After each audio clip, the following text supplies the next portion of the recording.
All right, guys, so we're out here trying to figure out how we're going to lay out where we took out this maple and got a couple different ideas. It's always just trying to figure out exactly where you want to put things, but you got to think through, all right, what's this going to look like in 2 years, 5 years, 10 years, 15, 20 years?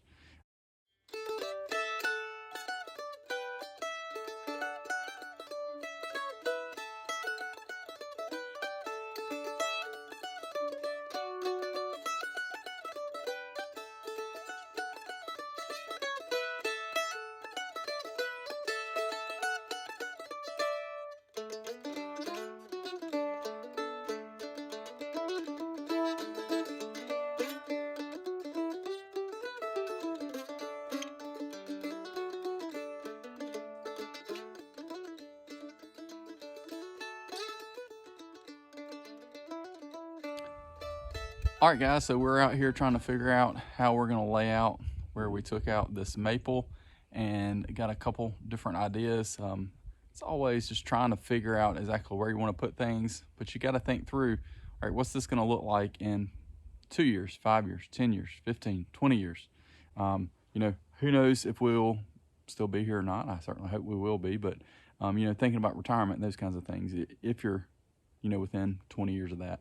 So I'm just trying to think through how we want to do this bed. I'll walk around and just talk about this a little bit and exactly why I'm thinking about kind of adjusting my original plan and what we're thinking about doing here in this bed.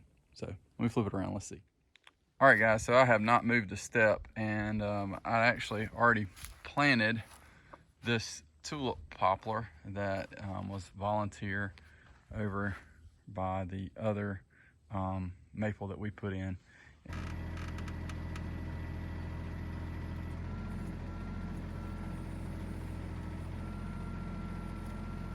All right, guys, so we got this tulip poplar up. We're gonna move it somewhere else because it was right next to the maple tree.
All right, guys, so hopefully you were able to see us move a tulip poplar.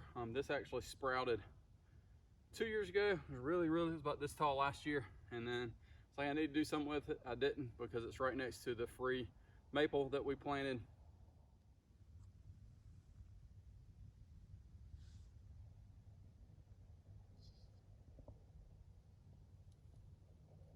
That was free maple. You can check out that video above, right here.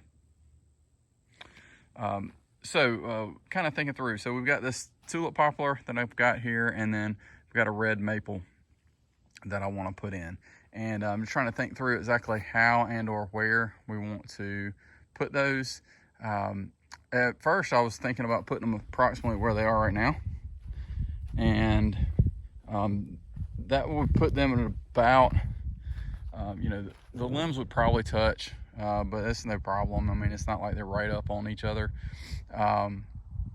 Tulip poplar traditionally can kind of grow up and not necessarily out quite as much, but so this is kind of the original spacing, and I was thinking about, hey, what do I want to put out here on this? You can kind of see I do have this raised just a bit, maybe 6 inches or so, and on the back side we had about 4 inches of rain right before we went on a trip, and everything was just running straight down through here all the way down. Not everything, but a lot of water. So I came back out and kind of regraded this and made it kind of come in and then have a little bit of a slope, and then it will go out and down toward where the sweet potatoes get planted and where the rabbits are down there. So there is a little bit of a kind of an increase here, but I think it'll be all right. We'll get some grass going here, whether that's planting something or sod or whatever. I think a pallet would probably more than cover this, no problem, and kind of get us off on the right foot. So anyway, so kind of trying to think through exactly what we're going to put here. But I was kind of thinking through this layout that I've got right here.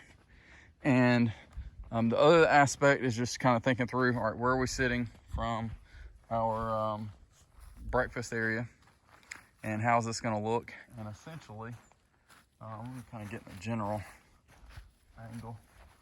This angle right here is essentially pretty close to where we sit for breakfast. This is back toward at the house, of course, but key for me is kind of right here.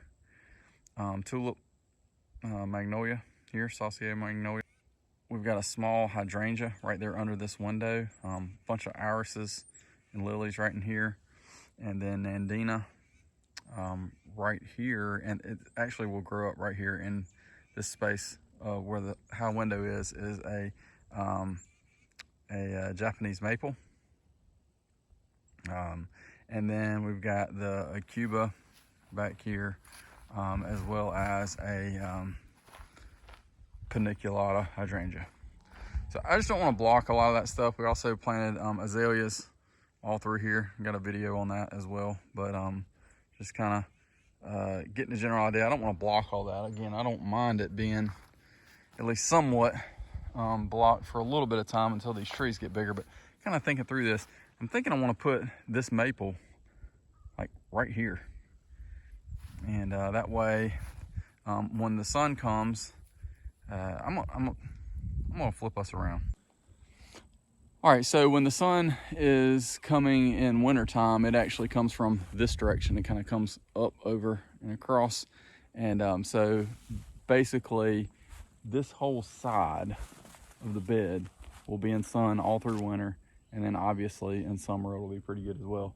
So kind of thinking through, all right, hey, I want to take advantage of that. I also got some pretty cool plants that we'll be talking about for Christmas. And I think I'm gonna make this mostly just edibles. So we'll have, I'm thinking we're gonna put at least some blueberries in there. I got a pomegranate, which we'll talk about that a little bit. If I hadn't already released that video, if I have, it's right here. We've got a pomegranate. We've got some pineapple guava. And so kind of thinking through how we want to do this bed. It's not overly large, but I think if I leave this maple here, it's going to be a problem because it's going to end up only allowing me to plant on this very front side of the bed. If I move this, then I basically have the whole bed to be able to plant that for things that need full sun. So I think that's a good way to go. There's also, I don't really have any major issues. Some of those plants back there, the hydrangea, etc. Both those hydrangeas actually are kind of part sun, but the way that the sun comes across on the shop, it gets there in the afternoon. So first thing in the morning, it doesn't have sun on it, but then middle of the day and then late afternoon, the sun actually sets back that way, back behind the shop. So anyway, enough talking, guys. Let me get out here and see if we can kind of do some layout, and we'll talk a little bit about these plants.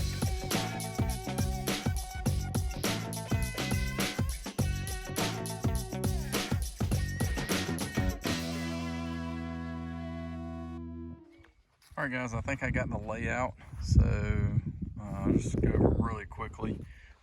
Little Miss Figgy, just say about 4 foot by 4 foot. Then we have some pineapple guava. They can get really large, but you can also keep them about 4 foot if you would like. I'm gonna plant them here, and then if I do end up with another variety, I'll put it here to kind of round out that space. And then last, but certainly not least, we have a Azadi Pomegranate. And I probably butchered the name, but that's what we have. And they get about 8 to 10 foot and you can certainly let them grow up higher if you would like. So that would make everything in this bed edible. And then on the edge, on the back edge, we'll have the tulip poplar and the maple. I'm debating about what to do in this back area here. Thinking about connecting that bed on around. We'll have to bring in a little bit of dirt or soil, but I think I should be able to do that, bring that around. And I've got a couple other plants that I'm debating on, and that also might be a good spot for another fig that maybe needs a little bit of protecting, or we don't want it to be on out where the deer might get to it. So let's see if we can get some holes dug.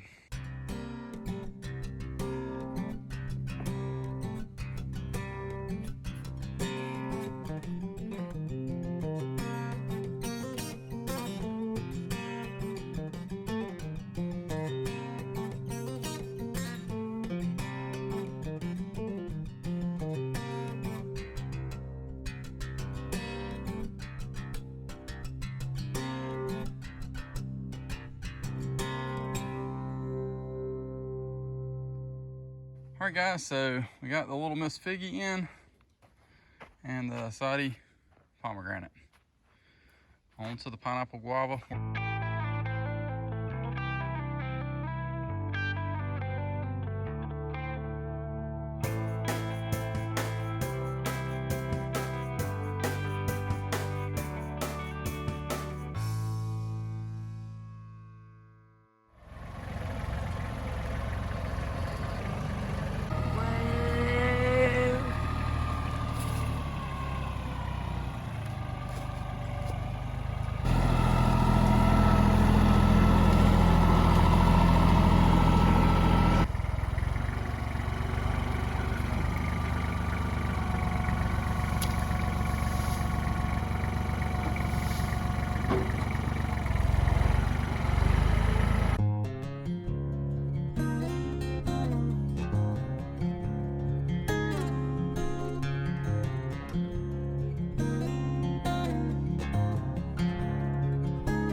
All right, guys, so I believe this will be the end of this episode, as we've gotten probably about half of that bed mulched and put newspaper down pretty thick, and we'll see how long the cats leave it before it ends up being a nightmare. It's not as bad as free-range chickens, but pretty close. Anyway, thanks for watching, guys. Don't forget to like this video, share, and subscribe. When you do subscribe, don't forget to ring that bell like. That's right, Mike Tyson in the 1980s. Thanks so much for watching, guys. Y'all have a wonderful and blessed day.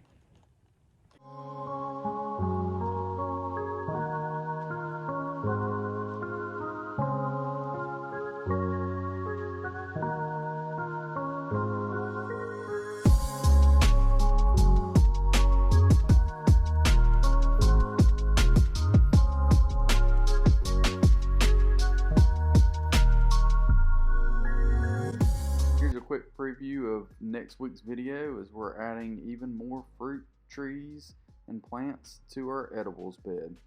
Looking forward to seeing you guys next week. Join us on Sunday at 8 p.m. Have a good one.